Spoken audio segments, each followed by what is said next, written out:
Hello everyone, welcome back to our YouTube channel English by Jaikumar Yadav. और आज से हम स्टार्ट कर रहे हैं एसएससी इंग्लिश का एक बहुत ही important topic idioms and phrases. देखिए, इडियम्स और फ्रेजेज वो एक्सप्रेशंस होते हैं जिनका मीनिंग वर्ड टू वर्ड नहीं होता है, बाकी एग्जाम ओरिएंटेड और फिक्स्ड मीनिंग होता है। समझ गए?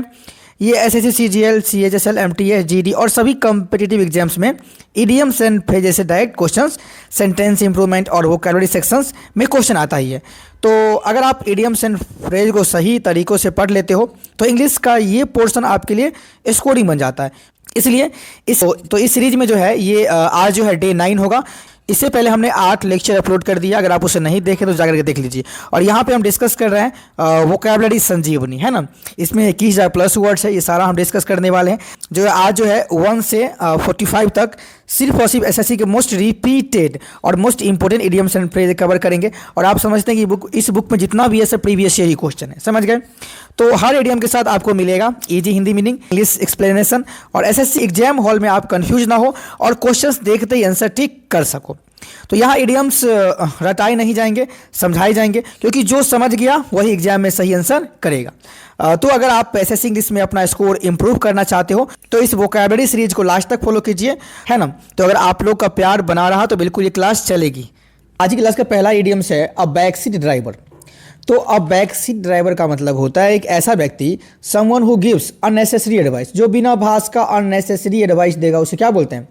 उसे बोलते हैं बैक सीट ड्राइवर। तो जैसे यहाँ पे लिखा है, देखिए बैक सीट मतलब क्या, कि आपके बैक सीट में बैठ के जो है अनाप शनाप बोलेगा, है ना, बिना भास का एडवाइस देगा, तो उसे क्या बोलते हैं? A back seat driver. समझ गए? आगे देखिए, यहाँ देखिए, अबैडिक का मतलब होता है कि someone who is dishonest and unreliable, है ना जी। बेईमान और अविश्वसनीय व्यक्ति होता है। एक तो क्या होगा, डिसऑनेस्ट का मतलब क्या होता है जी? बेईमान होगा। और अनरिलायबल का मतलब होता है कि जो क्या है, अविश्वसनीय है, जिस पे हम विश्वास नहीं कर सकते। तो यहाँ पे आप 2 वर्ड और सीख गए। मान लीजिए लिखा है ना, रिलायबल। तो रिलायबल का मतलब क्या होता है? जी यहाँ पे देखिए, रिलायबल का मतलब होता है कि जो विश्वसनीय है, और इससे पहले अन लग गया तो वो उस वर्ड मीनिंग को क्या कर देगा जी? निगेटिव कर देगा। क्या कर देगा? निगेटिव कर देगा। तो समझ गए, ये भी आप यहाँ पे सीख गए। चलिए नेक्स्ट, यहाँ पे देखिए, अ बैड पिच, इसका मतलब होता है a period of time when a person faces lots of troubles. Troubles का मतलब क्या होता है? कठिनाई, है ना। तो एक ऐसा समय जो कठिनाइयों से भरा हुआ है, तो उसे क्या बोलते हैं? A bad page. A bad page का मतलब होता है कठिनाइयों से भरा समय। समझ गए जी? कोई दिक्कत? तो मान लीजिए इसको याद कैसे करेंगे? अगर पेज में आप अगर बुरा वाला पेज, अगर कोई पेज में अगर जो है आप बैड पेज डालेंगे, है ना जी, जो साइज का नहीं होगा, तो आपको कठिनाई होगा कि नहीं होगा? तो बिल्कुल ऐसे याद कर सकते हैं, कठिनाइयों से भरा समय। समझ गए? या 4 नंबर देखिए, अ बैकर्स डजन। अ बैकर्स डजन का मतलब होता है कि 13 का समूह, a group of 13।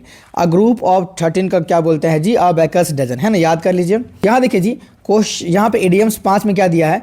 A ball of fire. A ball of fire का मतलब होता है कि an active and energetic person, एक ऐसा व्यक्ति जो बहुत उत्साही हो, उसे क्या बोलते हैं? A ball of fire. क्या बोलते हैं जी? A ball of fire. समझ गए? Next, a beer garden. A beer garden का मतलब होता है a place of noise and disturbance, एक ऐसा प्लेस जहाँ पे शोर होता है, बिल्कुल हल्ला होता है, कोलाहल से भरी जगह, उसे क्या बोलते हैं? अ बियर गार्डन।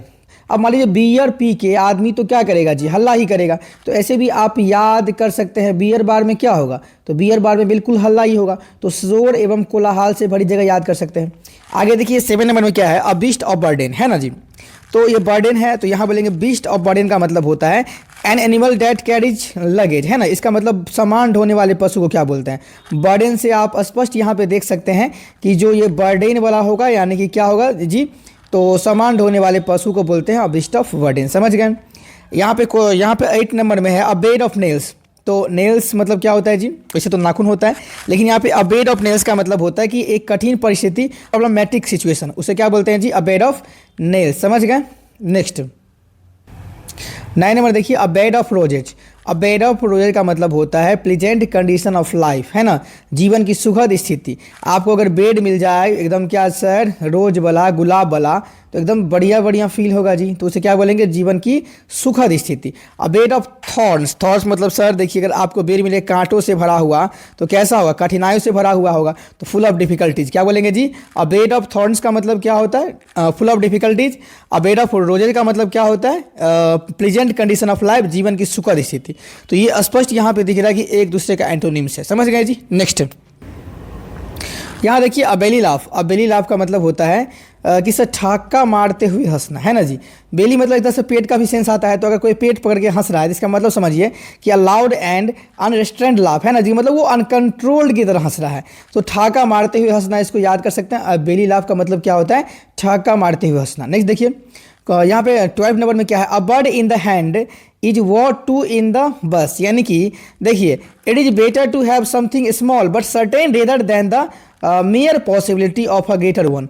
उपलब्ध चीज़ अनुपलब्ध चीज़ से अधिक मूल्यवान होती है। बिल्कुल सही बात है कि जो आपके हाथ में नहीं है उससे अच्छा कि आपके जो हाथ में है। तो अ bird in the hand is worth, है ना, टू इन द बस, समझ गए। नेक्स्ट देखिए अ बर्ड्स आई वी का मतलब होता है कि अ कर्सरी लुक, एरियल व्यू का मतलब होता है सरसरी निगाहें से, है ना, या विहंगम दृश्य बोल सकते हैं। तो अ बर्ड्स आई वी का मतलब होता है विहंगम दृश्य या सरसरी निगाह।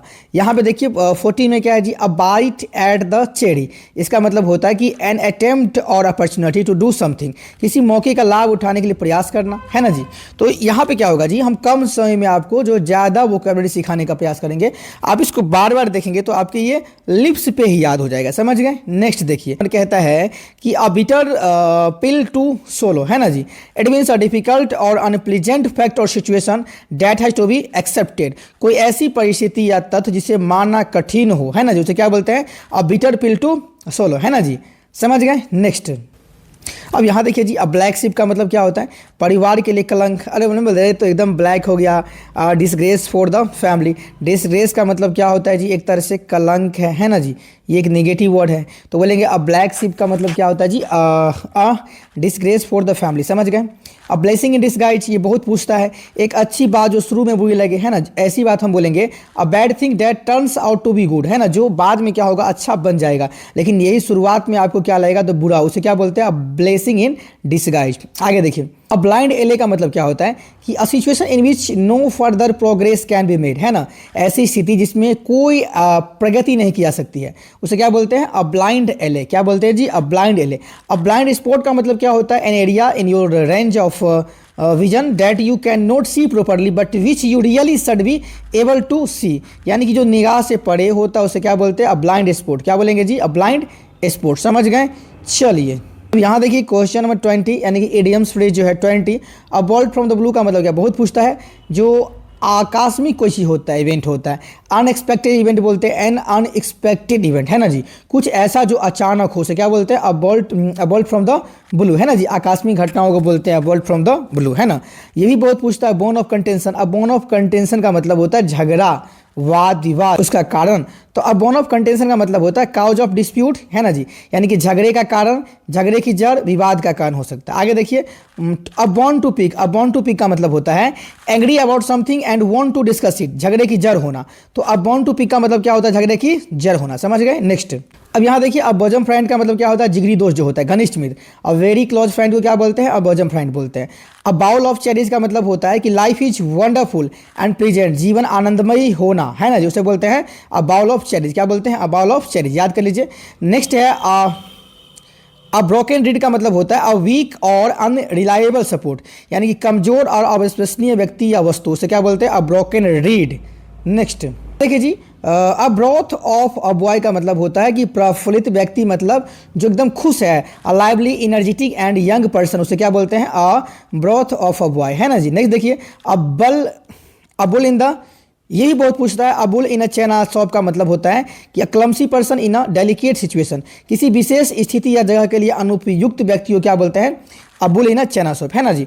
आगे 28 नंबर में है अब बुल मार्केट का मतलब होता है कि market where prices are rising, जहाँ प्राइस जो है बहुत हाई होता है, बढ़ता हुआ बाजार, शेयर मार्केट, उसे क्या बोलते हैं, अबुल मार्केट बोलते हैं। क्या बोलते हैं जी, अबुल मार्केट। नेक्स्ट यहाँ देखिए अ केक वो का मतलब ये बहुत पूछता है, इजी टास्क, आसान काम, है ना जी, उसे क्या बोलते हैं, इजी टास्क, अ केक वॉक।